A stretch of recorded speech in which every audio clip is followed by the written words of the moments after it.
डॉर्मिट्री bed available only ₹299, 300 रुपये में मात्र। ट्रैवलर को हर जगह पे जाके रहना चाहिए, कभी भी किसी भी चीज़ की ज़रूरत पड़ती है। आपने कई बार ऐसी प्रॉब्लम देखी होगी कि कश्मीर में, मनाली में रूम नहीं मिला, तो वो इन्फॉर्मेशन होती ही नहीं है लोगों के पास कि कहाँ पे जाया जा सकता है। बंक बेड में आपको एक फ़ैन मिलेगा, चार्जिंग सॉकेट मिलेगा, फ़ैन की स्पीड के लिए मिलेगा, लाइट मिलेगी अंदर, ठीक है, स्टडी लाइट मिलेगी। ये एसी बेड डॉम है। एक चीज़ देखेंगे ना, ये देखिए इसका मैट्रेस का साइज़ देखो ब्रो, कितना। रूम के जो चार्जेस हैं वो कितना ज़्यादा सॉफ्ट है और कितनी ज़्यादा स्पेस है। 2 लोग सो सकते हैं, लेकिन 2 लोग अलाउड नहीं है।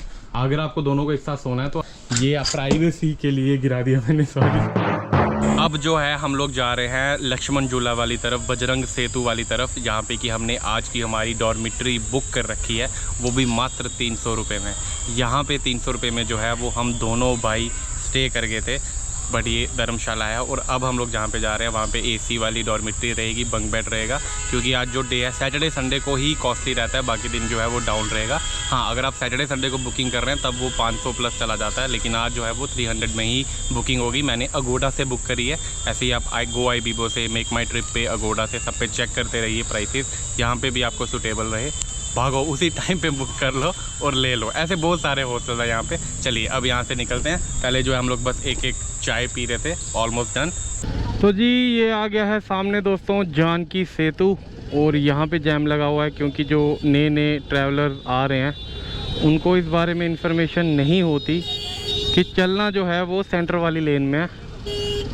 चलिए नीचे वाली तरफ जो है वो गंगा मैया आप देख सकते हैं। ये भैया गलती से इन 2 व्हीलर वाली लेन में आगे थे, चले गए और जैम लग गया। वाह, सिंगल लेन में लगा जैम। जो कोई भी ये ब्लॉग देख रहा है, मैं आपको बता दूं कि अगर आप जानकी सेतु वाली तरफ आते हैं तो पुल के सेंटर वाली तरफ जो है वो पैदल चलने वाले लोगों के लिए बनाया गया है। लेफ़्ट तरफ से चलती हुई गाड़ियों के लिए लेफ़्ट वाली तरफ से चलना है, राइट तरफ से आती हुई गाड़ियों के लिए राइट वाली तरफ चलना है।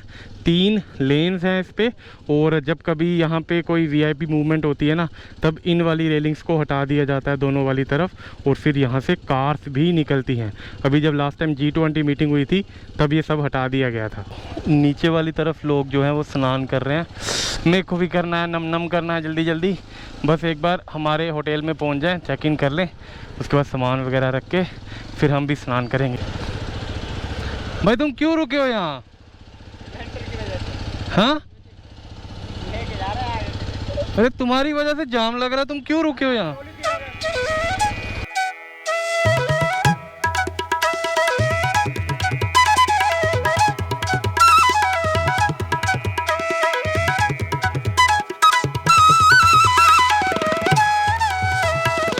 तो ये आगे हम ऑपोजिट वाली तरफ, राइट वाली तरफ चला जाता है बीटल्स आश्रम, और साथ ही में जो है वो हेलीपैड भी है। वैसे तो पूरा घूम करके जाना चाहिए और मार्केट के अंदर से भी जा सकते हैं, क्योंकि वो थोड़ा सा शॉर्टकट रास्ता है। ऊपर वाली तरफ से जो है तकरीबन वो 2.5 किलोमीटर पड़ेगा, और यहाँ वाली तरफ से जो है वो पड़ेगा 1200 मीटर के करीब, 1.5 किलोमीटर से भी कम। लेकिन दिक्कत होती है कि यहाँ पे लोग ये चलने के लिए, गाड़ियाँ भी चलती हैं, स्कूटी बाइक्स वगैरह, बट लोग काफ़ी ज़्यादा होते हैं। लेकिन अभी इतने ज़्यादा लग नहीं रहे हैं।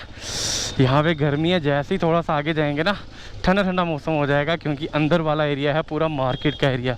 अरे मेरा बहुत मन कर रहा है डुबकी मारने का। रुको पल भर रुक जा भाई। मेरा यकीन मानिए यहाँ बहुत ज़्यादा वाला रश होता है, अभी है ही नहीं, और मैंने ये देख लिया था झूले के ऊपर से ही। अदरवाइज़ मैं यहाँ से अंदर वाली तरफ से ना कभी भी नहीं आता हूँ, हमेशा बाहर वाली तरफ से ही जाता हूँ।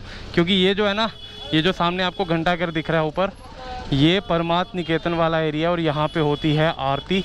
ऋषिकेश में 3-4 पॉइंट्स हैं आरती के लिए जो कि बहुत ही ज़्यादा फेमस है, जिसमें से एक जो है वो परमार्थ है, एक त्रिवेणी घाट की आरती है और एक साईं घाट की आरती है।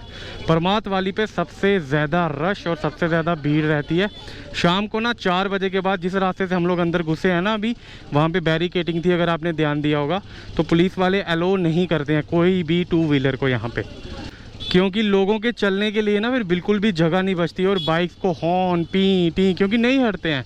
ये देखा जाए प्रैक्टिकली। अरे अरे दीदी, अरे अरे ब्रेक्स भी लगाई थी दीदी ने, दोनों ABS ऐसे करके।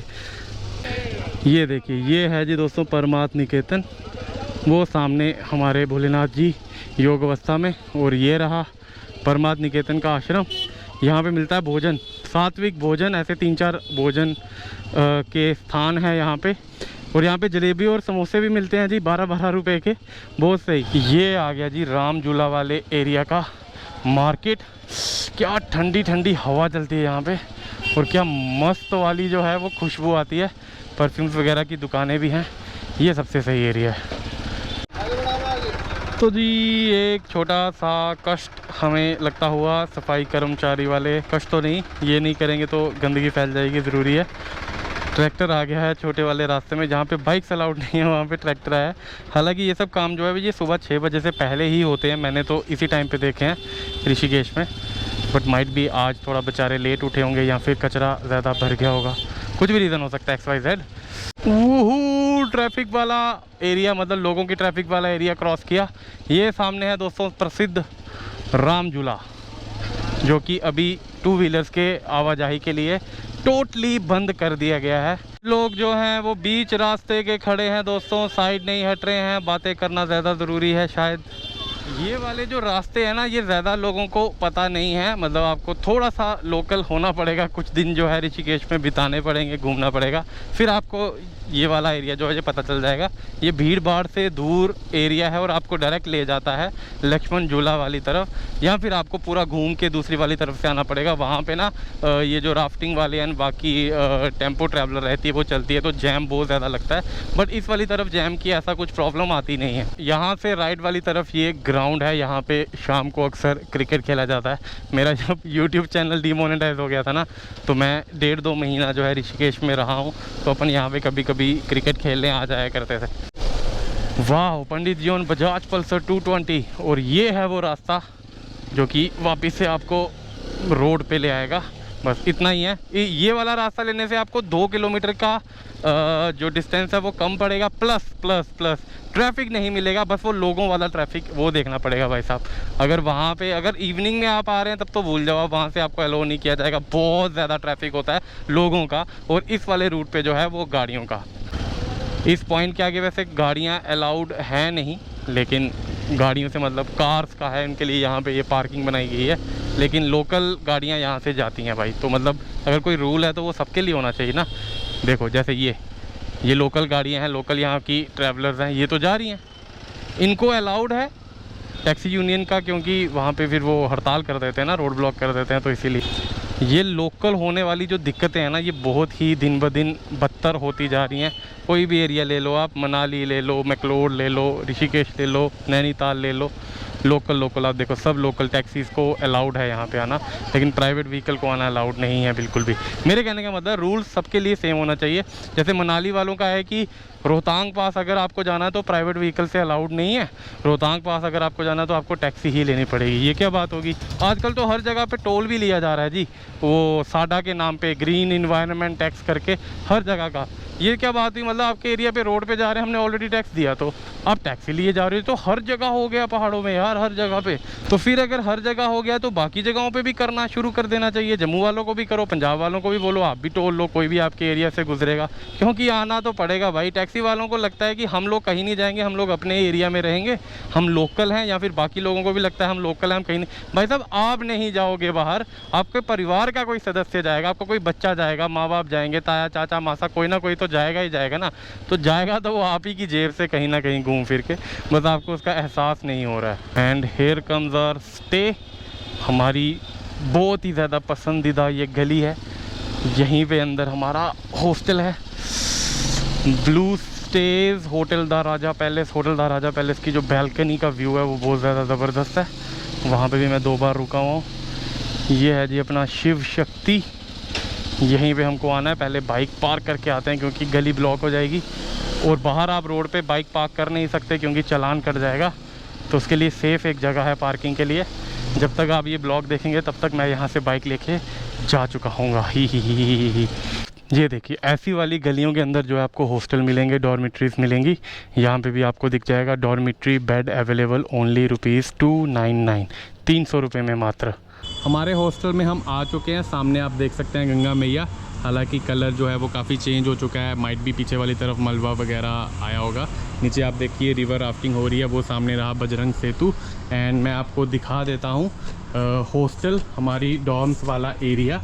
ये वाली मुझे अभी नहीं मिली हुई, ये D5 है। इसको गंगा व्यू बोलते हैं। ये वाली जो है ये अराउंड 600 रुपीज़ की आज के डे पे इसका प्राइस था, तो इस हिसाब से ये रहता है। ये वाला सबसे अच्छा इसीलिए है क्योंकि यहाँ पे जैसे ही आप ये कर्टन साइड करेंगे तो सामने का व्यू बहुत ज़्यादा अच्छा आता है। बट ऊपर वाले डॉर्म में ये दिक्कत है इस वाले हॉस्टल में कि ये टॉप फ्लोर पे है, 4 फ्लोर आपको इस हिसाब से 4 बार चढ़ना पड़ेगा, तो इसीलिए नीचे वाला ही सही है। मेरा जो फ्लोर है वो है 2nd फ्लोर। चलिए आपको वो वाला दिखाते हैं। ये वाली जो डॉम है ये 10 बेडेड डॉम है, एंड ये वाली जो डॉम है D3 ये है 6 बेडेड डॉम।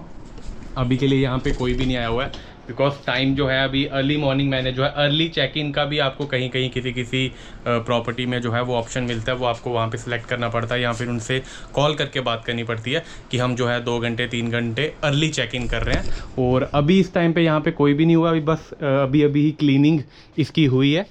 हाँ, यहाँ वाली तरफ कोई रुका हुआ है क्योंकि आप इनके देख सकते हैं यहाँ पे लॉक लगा हुआ है। लॉक एज इन आपको ना यहाँ पे नीचे वाली तरफ एक ड्रॉअर मिल जाता है जिसमें कि आप अपना लगेज वगैरह रख सकते हैं। बाकी प्राइवेसी का आपको थोड़ी देर बाद में बताता हूँ। आप देख सकते हैं यहाँ पे ये मैट्रेस देखो ब्रो, देखो कितना ज़्यादा सॉफ्ट है और कितनी ज़्यादा स्पेस है। 2 लोग सो सकते हैं लेकिन 2 लोग अलाउड नहीं है। अगर आपको दोनों को एक साथ सोना है तो आपको फिर 2 बंक बेड जो है वो बुक करने पड़ेंगे। और इसका आप साइज़ देखो मैट्रेस का, यार कितना बड़ा साइज़ है, इतना ज़्यादा सॉफ्ट है।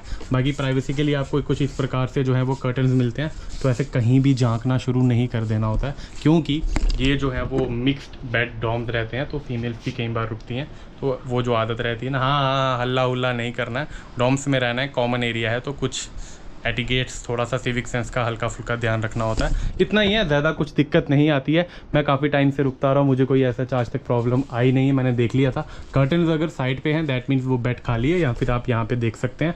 और कभी भी आप अगर कॉमन एरिया में किसी भी डॉम में कहीं भी जा रहे हैं पब्लिक, अगर आपके साथ और कोई भी रुका हुआ है, थोड़ा ध्यान से, थोड़ा तरीके से। बाकी प्राइवेसी के लिए मैंने आपको बता दिया, यहाँ पे ऐसे प्रकार के कुछ कर्टन्स मिलते हैं। ये मैंने अंदर अपना सामान रख दिया। अंदर वाली तरफ जो है आपके बंक बेड में आपको एक फ़ैन मिलेगा, चार्जिंग सॉकेट मिलेगा, फ़ैन की स्पीड के लिए मिलेगा, लाइट मिलेगी अंदर, ठीक है, स्टडी लाइट मिलेगी। ये AC बेड डॉम है, मतलब कि AC वाली डॉम है ये।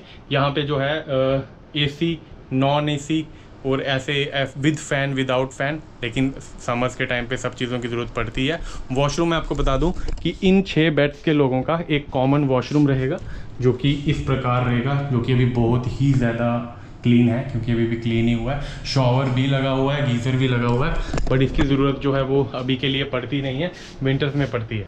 नॉर्मली जो चेक इन टाइम रहता है वो रहता है 1 बजे, पर आ सकते हैं, मैं तो आ जाता हूँ। अब मैं जैसे कल भी यहाँ पे रुकूंगा तो मैंने वापस से 300 रुपीज़ में पहले मैं देखूंगा शाम में, क्योंकि चार्जेस जो हैं वो अप डाउन जाते रहते हैं, तो आपको थोड़ा सा ध्यान देना पड़ता है कि कौन सा वाला टाइम सही रहता है। 5 बजे के बाद कल के प्राइस जो है वो थोड़े से गिरेंगे हल्के, अगर वो 280 या 320 के बीच में रहा तो बुक कर लेंगे। आज वाला जो है वो मैंने 300 में किया हुआ था। कल हमने जहाँ पे धर्मशाला में रुके हुए थे वो भी 300 रुपये में था, लेकिन वो रीज़न कुछ और था उस टाइम पे, क्योंकि traffic and all body exhausted थी। और 2 दिन हम लोग वहाँ पे रुके, मौसम अच्छा था, बारिश हो रखी थी, लेकिन अब गर्मी होने वाली थी, हो गई थी गर्मी, तो मैंने सोचा कि ठीक है AC वाली डॉम ली जाती है। नहीं मिलती तो और भी बहुत सारे ऑप्शन है यहाँ पे, गुरु द्रोण, मतलब और भी है। मैं आपको आने वाले टाइम पे जब कभी अगली बार हम लोग ऋषिकेश आएंगे तो आपको बताऊँगा। ऐसे ही हॉस्टल, वैसे ही डॉम्स, ऐसे ही आश्रम, ऐसे ही धर्मशालाएँ, गुरुद्वारा, ऐसी जगहों पे रुकना होता है। पैसे आपको हर जगह पे देने हैं, कहीं पे 100 रुपये ऊपर, कहीं पे 100 रुपये नीचे। अगर आप सोलो ट्रैवल कर रहे हैं या फिर फ्रेंड्स आ रहे हैं तो आपको ऐसी वाली जगह आपके लिए सूटेबल रहेगी। और अगर फैमिली वगैरह आ रही है, कंफर्ट चाहिए, तो देन आप रूम बुक कर सकते हैं। हाँ, इस प्रॉपर्टी में जो है रूम्स भी हैं, 7-8 जो है वो रूम्स हैं, किंग साइज़, स्मॉल साइज़, अपने हिसाब से आप ले सकते हैं। रूम के जो चार्जेस हैं वो 800-900 के करीब आपको पड़ना स्टार्ट हो जाते हैं, इतने में ही पड़ता है। और मैक्स टू मैक्स जो है वो 2000। लेकिन सैटरडे और संडे को मैं आपको बता दूं कि डॉम्स के प्राइसेस भी हाई हो जाते हैं और रूम्स के प्राइसेस तो आसमान की ऊंचाइयों को। उस टाइम के लिए आपको मैंने जो आश्रम बताया, धर्मशाला बताया, वहाँ वाली तरफ आप लोग जा सकते हैं। हर जगह पे ट्रैवलर को हर जगह पे जाके रहना चाहिए, कभी भी किसी भी चीज़ की ज़रूरत पड़ती है। आपने कई बार ऐसी प्रॉब्लम देखी होगी कि कश्मीर में, मनाली में रूम नहीं मिला, तो वो इन्फॉर्मेशन होती ही नहीं है लोगों के पास कि कहाँ पे जाया जा सकता है, कहाँ पे रुका जाया जा सकता है। घाट पे भी सो सकते हैं हम लोग कई बार, जहाँ पे जो है त्रिवेणी घाट वाली तरफ टेंट लगा के, कैंप लगा के, साईं घाट वाली तरफ जो है टेंट लगा के सोए हुए हैं, लेकिन वो टाइम कुछ होता, मूड होता है। मौसम भी अच्छा था, अभी थोड़ी गर्मी वर्मी हो गई हुई है, अब इसी में ठंड लगना स्टार्ट हो गई है। मैं थोड़ा सा फ्रेश हो रहा हूँ, खाना मैंने अभी तक नहीं खाया हुआ है, उसके बाद जो है मुझे स्नान भी करना है, अभी आधा 1 घंटा मैं वहाँ पे जाके स्नान भी करने वाला हूँ। तो आज के ब्लॉग को जो है दोस्तों यहीं पे एंड करते हैं। ब्लॉग अगर अच्छा लगा तो चैनल को सब्सक्राइब करिएगा, वीडियो को लाइक शेयर एंड कुछ ना कुछ कमेंट करके ज़रूर जाइएगा। मिलते हैं आपको अगले ब्लॉग में अगली किसी प्रॉपर्टी पे, क्योंकि हम लोग ट्रैवल कर ही जा रहे हैं, तो इसके बाद जिस लोकेशन पे अगली जा रहे हैं वहाँ पे आपको दिखाएंगे। ख्याल रखिए, स्वस्थ रहिए, हर हर महादेव।